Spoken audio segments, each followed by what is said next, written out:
In 1977, following a 5-year absence, Nottingham Forest were promoted back into the top flight of English football. Within 3 short years, they were league winners, cup winners, and European champions. Francis scores! The extraordinary managerial partnership of Brian Clough and Peter Taylor had built a side to conquer all before them. You and your profession just might recognise that we are a good side. These were halcyon days for English football, and Nottingham Forest were leading the charge.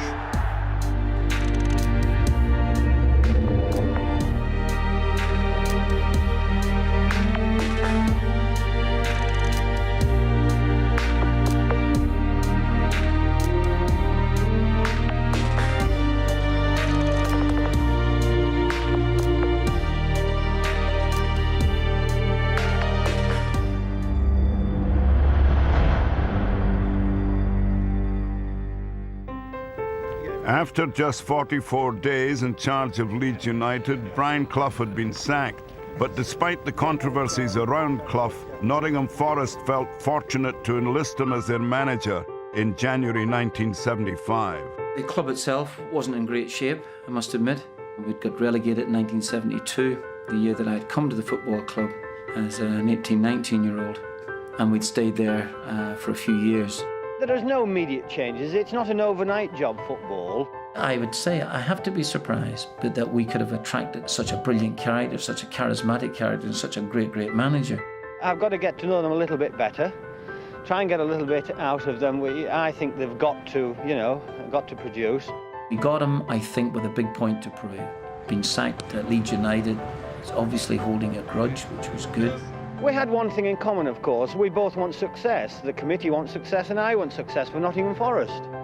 Joining Clough at Forest was midfielder John McGovern, who had played under him at Hartlepool, Derby and Leeds. He threw a ball at me in the dressing room before the start of one match. We were all wondering who was going to be captain. And I caught it, and he literally said, "Oh, you caught that well. You might as well take the lads out." And a year after he was manager of Nottingham Forest, Peter Taylor rejoined him, and that was really like the blue touch paper and stand well back. Clough and assistant Peter Taylor were a formidable partnership. They had turned Derby County from second division strugglers into first division champions and guided them to a European Cup semi-final. After a spell apart, they had reunited, and at Nottingham Forest were ready to forge their greatest team yet. Good cop, bad cop. You go in for a contract, and Peter say to you, "What's your vices? Do you like women? Do you drink? Do you gamble?" And then the manager come in the room. He say, "Well, I'd like a vice, boss." He said, "Well, I hear you like gambling." And I go, "Where's he got that from?" So Peter told him what your vice was. I think 2 people can do a job better than one for a start, and his expertise in finding players and having a knowledge of football was second to none at that particular time. There was a lot of untapped talent. You know, you're talking about John Robertson, who was, second to none really. Tony Woodcock, Viv Anderson, Martin O'Neill, Ian Bowyer, all these people were here. In May 1977, the potential began to be realised. Forest were promoted and were back in top-flight football after 5 years out of it. I don't think people rated their chances very good at all. You would have been hoping that maybe mid-table or something like that would be an extreme success, really, for a team that just scraped up in 3rd position. But we went up there, and first game was Everton, where I remember for the first 20 minutes, I couldn't get my breath. Then we got a goal, Peter Wood scored. Then we settled down, played terrific football, won 3-1 in the end.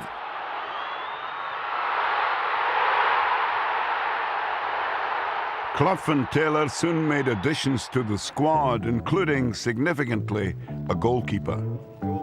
There's no instructions for me as a goalkeeper. We knew we wanted to play football, but by the same token, if I wanted to kick the ball long, I'd see the opportunity. We did have quite a bit of pace up front. The directions from the management were simple. Do your job and get the ball to John Robertson whenever possible. With players such as Ian Bowyer and David Needham in the squad as well, this was a group that would take the First Division by storm. We were flying, absolutely flying. But there was lots of doubters around, and I'm deep down probably because it was the whole First Division at that time was essentially new to us, to a lot of the players, that we wondered how long we could maybe keep this going. As Christmas approached, Forest were top of the league, but next up was a trip to Old Trafford. That's the greatest performance I've ever played in a team. Just as simple as that. We were awesome that day. Played in for Peter With, and Woodcock scores! Tony Woodcock for Forest. We were mesmeric that afternoon. Really, really fantastic. It's on.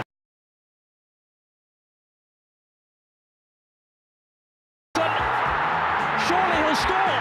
It's 3-0. And we scored 4. It was just an incredible performance. Put it through by Gebel. Tony Woodcock for on goal. It's 4. There was a great freedom about the team. We were counter-attacking it, not only with great skill, a lot of pace. It was great to be part of it. It wasn't just in the league that Forest were impressing. By March 1978, they'd earned themselves the right to challenge realistically for trophies. In under a year, Clough's men had gone from the Second Division to League Cup finalists. But the boss would not be letting anyone get carried away. Around this team, complacency was strictly forbidden. Despite the fact we played reasonably well for 5 or 6, 7 months, at this precise moment, we haven't won anything. Forest's opponents were the domestic and European champions, Liverpool. They were the real pedigree, you know, they were the real deal. If you had any ambitions to win anything, you knew you had to get past Liverpool. And adding to the difficulty of the task ahead, goalkeeper Peter Shilton was cup-tied. That spirit and belief within the camp, Chris Wood's coming into the side as a young, inexperienced goalkeeper performed miracles for a player so young. After a 0-0 draw, the teams replayed at Old Trafford, where John Robertson's penalty settled the tie. Forest had their first silverware in 19 years, and a bigger prize would soon follow. The title could be won with 5 games remaining at Coventry City. It was a day that I'll always remember at Coventry because, you know, we were put under a lot of pressure, but there was a day.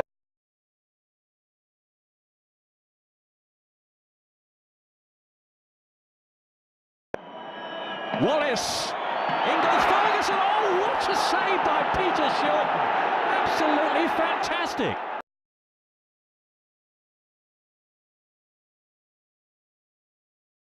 With a bar, and I think the great thing was he actually just sank on his knees. If so, I can't believe what's happened, how he saved that. I said before we kicked the ball, I thought we qualified for Europe, no more, and that would have been an achievement. But having signed Shilton, I said then that anything was possible. He's by far the greatest goalkeeper in the world, and has been for the last 10 years.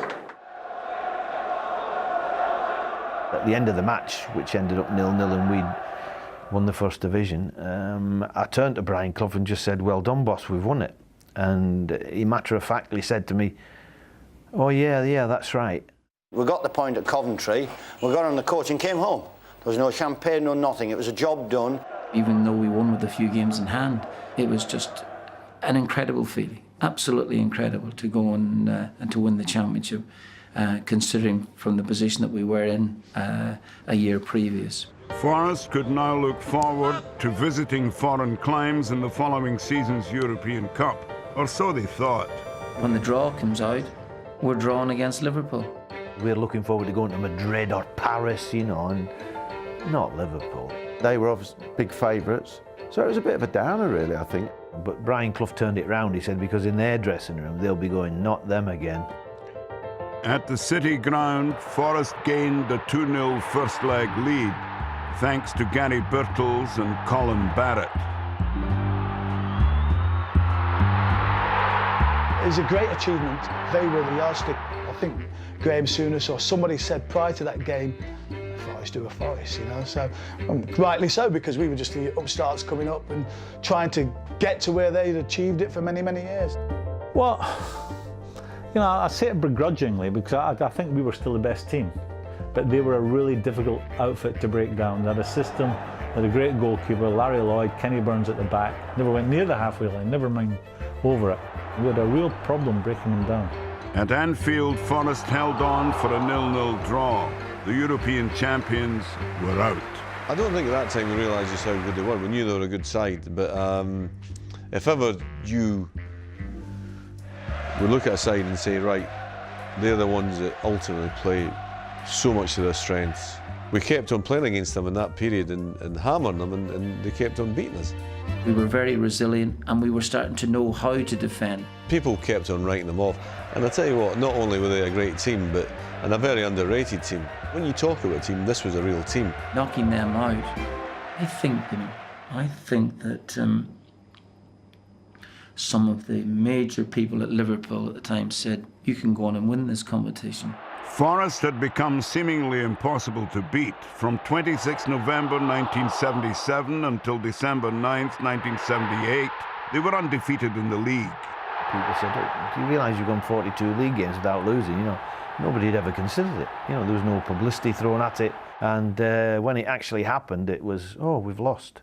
A little bit of a mishap, really, but the consistency was incredible. And that's why I think, you know, we couldn't wait for the next training session, never mind the next match. In February of 1979, Forest added a star signing and in doing so smashed the British transfer record. I broke the story of Trevor Francis signing, first £1 million player. The transfer fee record at the time was 500,000.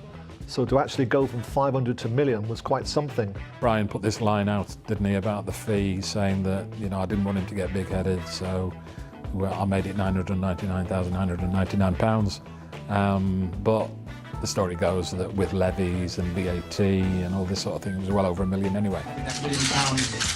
This was the biggest meeting that I was ever about to experience in my footballing career. And Brian Clough was actually playing across the road. I believe he was playing with Gary Birdhill's squash. He has all the equipment needed to be a highly successful player. That's why we've invested £1 million of Nottingham Forest money. Just a month later, Nottingham Forest were back in London for a second consecutive League Cup final against Southampton. I don't think Clough and Taylor wanted to make such a big fuss of going out to Wembley again. So what awaited us at that particular evening was a bit of a surprise. Next thing you know, the door opens, there's a crate of champagne, crate of orange juice, and then the manager's saying, well, everybody's got to tell a joke before they go to bed. Archie Gamble, I think, said, listen, boss, I think we've got a big game tomorrow. I think the manager took it almost to be in sly fashion, and Taylor told him to sit down and be quiet because he was spoiling the party. Finally get to bed at midnight, obviously playing again the next day, woke up with headache. But I think it was his way of relaxing the situation. The game, we played Southampton. We were trailing by a goal to nil at half-time. Bit of a rollicking in the Wembley dressing room. I think it was Clough more embarrassed by what had happened the evening before and realising that this might have an effect on our game. But anyway, the team talk seemed to work. Eventually, we won the game 3-2. 2 goals for Gary Birtles and 1 for Tony Woodcock made sure Forest successfully defended their League Cup title. We had many a decent evening after that, and good company with Clough and Taylor, but I think that they never went as far again. In the European Cup, the team had reached the semi-finals, but German champions Cologne drew 3-3 at the City Ground. Brian Clough had a message to deliver before the return leg. He just looked right at the camera and he said, I hope anybody's not stupid enough to write us off.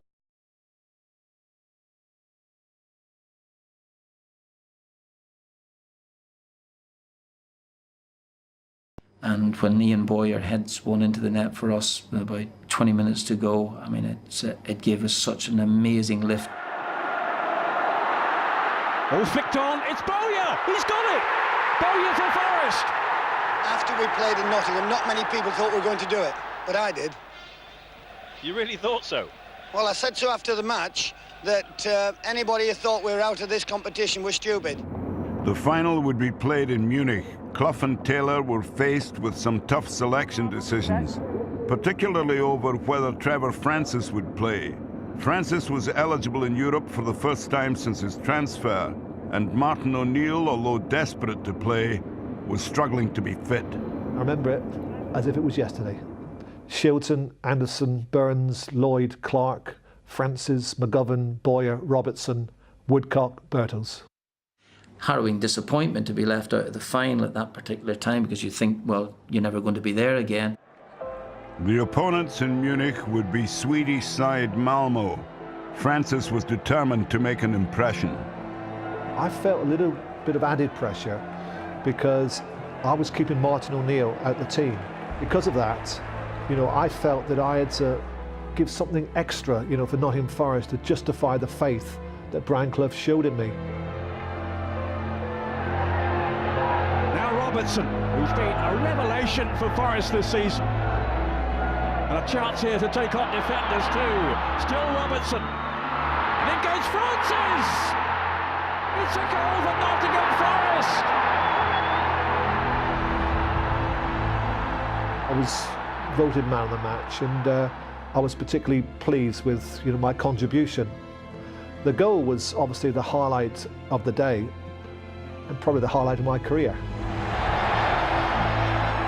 Although we'd won the trophy and were delighted to share that elation with the supporters, we were again just disappointed because the standards we set were exceptionally high and we hadn't put on the show we wanted. Now we've got a chance next year as well. We're going to win next year.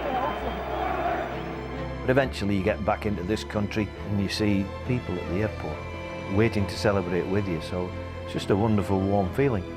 I still think that one or two of us were pinching ourselves that here we were, little Nottingham Forest, winning the European Cup, but we were a good team. You know, don't ever, you know, underestimate, you know, just, you know, how good some of those players were.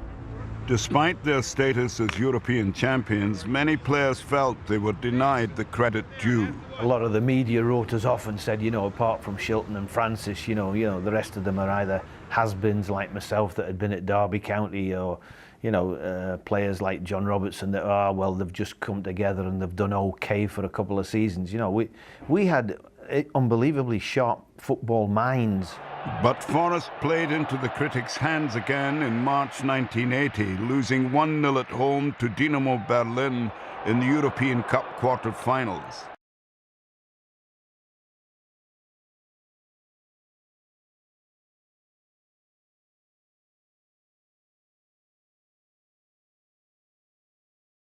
As a Nottingham Forest footballer. Up goes Needham, and Francis could nip in here. He has.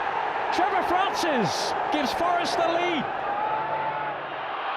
O'Neill working so hard. Francis, it's 2. John Robertson's penalty completed a 3-1 win. Victory was sweet, and Clough and his players savoured it. We play with discipline. We don't play with any problems with referees. We try to entertain, and you never know, John, you and your profession just might recognise that we are a good side. Another surprise for the media and everybody else in football, but not when you're under Clough and Taylor. You know, miracles can happen. In the semi-finals, Forest faced Ajax. They made sure they went to Amsterdam in control of the tie, scoring twice at home through Francis and Robertson. And the away leg was an experience to remember.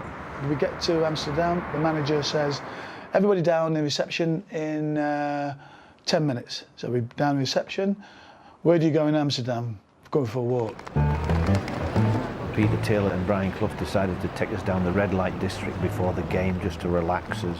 Peter was such a funny man that he went to one of the, well, you'd call them doormen on one of these clubs where a lot of nice young ladies earn a living, and tried to negotiate a club deal for all the players.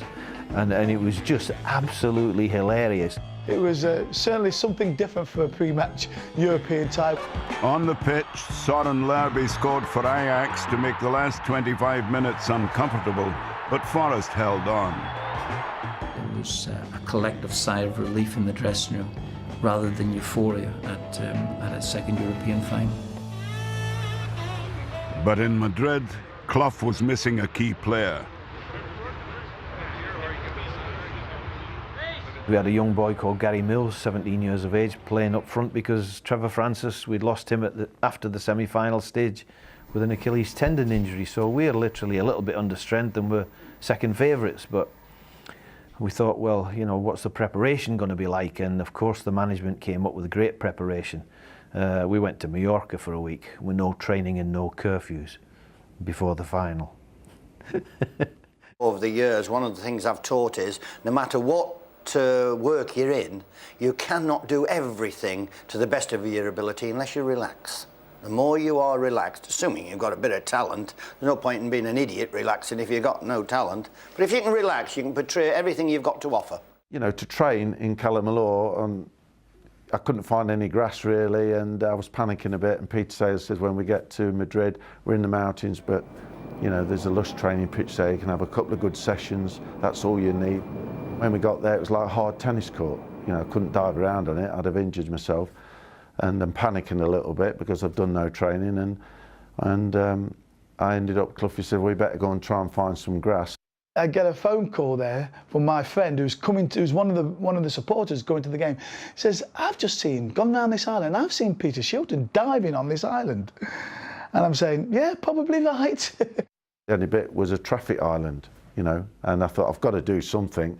And we said, you know, there's a couple of trees, and I got between them, and Jimmy gave me some short, quick reaction stuff. No crosses or anything like that. His way was, been a long season, just go out, one more game, one off and play. From the second division to a second European Cup final in 3 years, Clough and Taylor had achieved something so far unparalleled in the game. The message they'd preached since day one was the gospel again before this final with Hamburg. It's basically, you're playing as a team, don't play individually, keep the passing going, you want to keep it on the deck, give the ball to John Robertson every chance you get because Robbo will create problems for the opposition. And as usual, the genius John Robertson got us a goal in the first half. They got me the ball, and fortunately for me when it came, I delivered the bit. To be fair, in the second half, I think the dedication that we'd shown in Mallorca caught up on us a little bit, and we ended up just defending for the last 15 or 20 minutes. We're the greatest goalkeeper in the world, brilliant defence, and we were always hard to beat once we scored.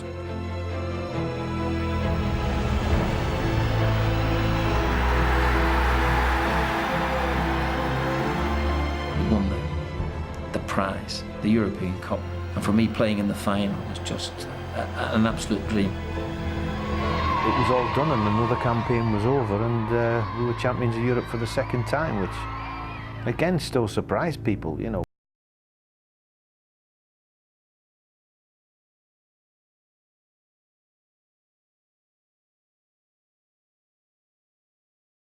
Cup final. Undoubtedly, we could have gone on because, you know, the average age of the team was still a very good age, but in many people's eyes, the team was split up far too early. By the end of 1981, the likes of Francis, O'Neill and Kenny Burns were no longer at the club. By May 1982, even Peter Taylor had gone, leaving Clough to try to live up to his own high standard. It was not to be. Forest did enjoy League Cup success in 1989 and 1990, but in 1993, with what proved to be Clough's final act as manager, they were relegated to the second tier of English football. But the achievements of the club from 1977 to 1980 will never be forgotten. As far as the team were concerned, people would say then, well, what about the modern teams? What about, let's say, you against... That was the golden era of English football. That big, shiny European Cup stayed in this country 7 years out of 8. We had the players that could hurt the opposition, but we could also defend as a team, and I think that was the great thing about our side. We could do both things. Scoring goals is our, I don't know, it's our forte, but defending well is our speciality.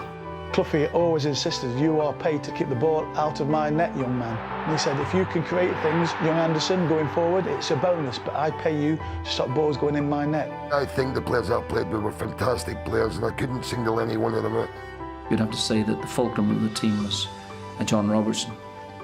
That's a big compliment to him, considering that we had some really, really top quality players. They were just a great team and a great bunch of lads who gelled together, who socialised together, and they say that sometimes in adversity, if you're not playing well, camaraderie or that spirit can get you through games. It was just a phenomenal achievement for us to have done that, and feel privileged and proud to have actually done that, all that sort of thing.